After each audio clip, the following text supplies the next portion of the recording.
Today, as voters head to the polls in 6 states, there are, as we've been discussing with the governor, flashing bright red warning signs for Republicans and for Donald Trump. Just 37% of Americans approve of the job Donald Trump is doing. In a highly respected new poll, the New York Times Siena poll, it's a 4-point drop since January. Another poll, CBS and YouGov, also has Donald Trump at 37%. A whopping 63% of Americans disapprove of the job Donald Trump is doing. And it's not just a low for Donald Trump, right? That would seem obvious.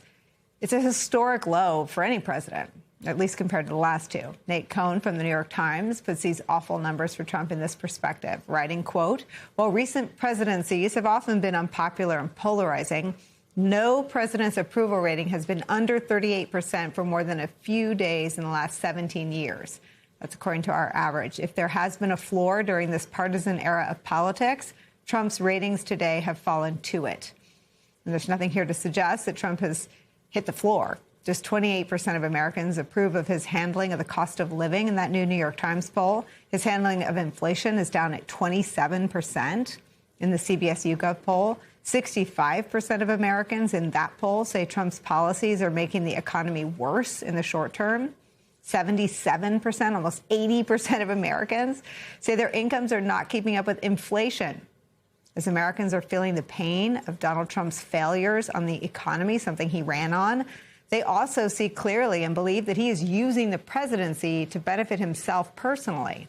A YouGov poll finds that almost 60% of Americans believe Trump is using his office for personal gain. It's not just bad political news, devastating political news for someone as vain as Donald Trump.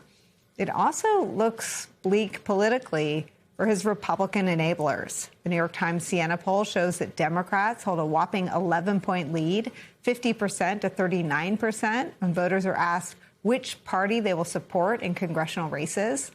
With signs that even his base has had enough of him, 37% of Republicans tell the New York Times that they want their party to go in a different direction than Trump.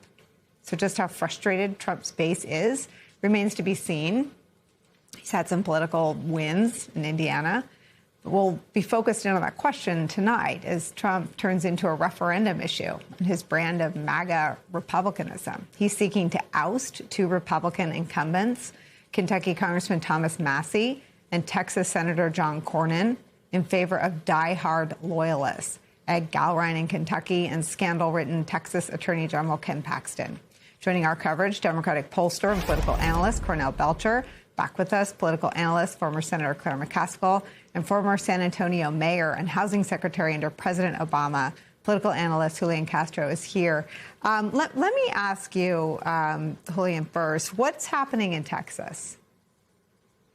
Well, today's announcement by Donald Trump that he's endorsing the Attorney General, Ken Paxton, in a runoff that'll happen a week from today against Senator John Cornyn. I mean, that really gives a leg up to Ken Paxton and has to be welcome news by James Tallarico. Polling has shown that Tallarico is very competitive, the Democrat, very competitive against both of them, but does a couple of points better against Ken Paxton. And you can understand why. This was a guy that a federal indictment hung over his head for years, got impeached, a whole bunch of baggage that makes him weak, especially in this cycle. And so the latest polling has Tallarico either tied or just ahead of Ken Paxton. And it has been that way ever since Tallarico won the primary in March. So this is big news, and it means that it's going to be a very competitive election in November here in Texas, the first time in a very long time. And you hear that privately and publicly. I want to show all of you what the thing about Trump 2.0 is. It's all out loud. It's all on camera. Here he is talking about what his priorities are as president.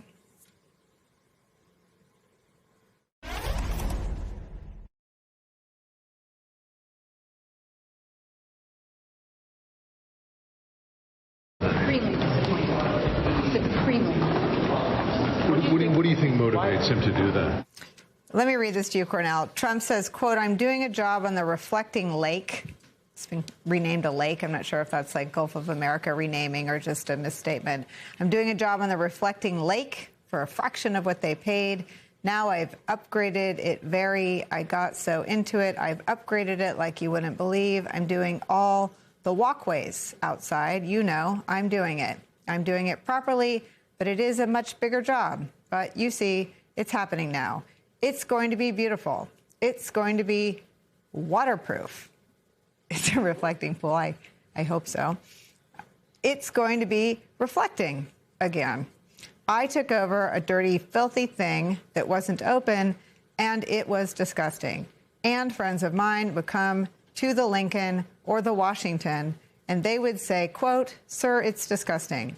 I said, "What's disgusting?" The reflecting lake, the reflecting lake. It's very reflective. I put a thing out yesterday showing the reflection. We did a little test. We wanted to see. It's like a mirror. It's beautiful. That's a quote. I can't believe that he actually said that. That is the man with his hands on the nuclear code. That is also the man that 70% of Americans describe themselves as feeling either, quote, frustrated or angry about when it comes to his approach to the economy. This is the diligence that he never showed around COVID, that he hasn't communicated publicly when it comes to the war in Iran. But on the reflecting pool, it is a near obsession.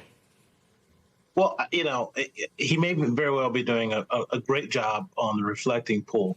But the problem is they hire him as commander for the reflecting pool, which is why his poll numbers are so poorly. And let's dig into that a little bit more, Nicole, and why his disapproval numbers are important, or for any president that's important.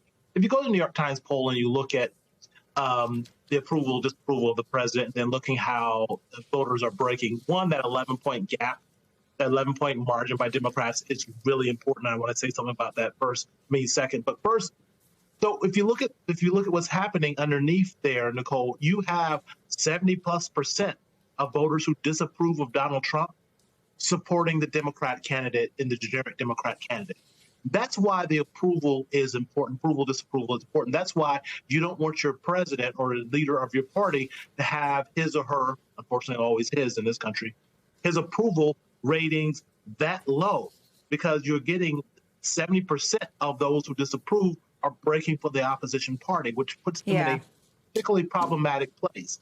The 11-point gap, Nicole, is really important in polling because, look, back in 2005, 2006, when I was DNC's pollster for Chairman Dean, we gradually began to see 5-point, 4-point, 6-point, 8-point, and then a 10-point gap. And we sort of saw this wave election coming.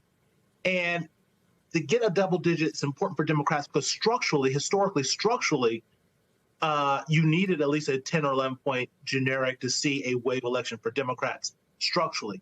Although, Nicole, I don't even know if that's true anymore because through their gerrymandering, through their hubris, sort of erasing of Democratic districts, and particularly African-American and Hispanic districts, I would argue, Nicole, that they have broken down their wall, their barrier for breaking up a wave election by making strong Republican districts less strongly Republican.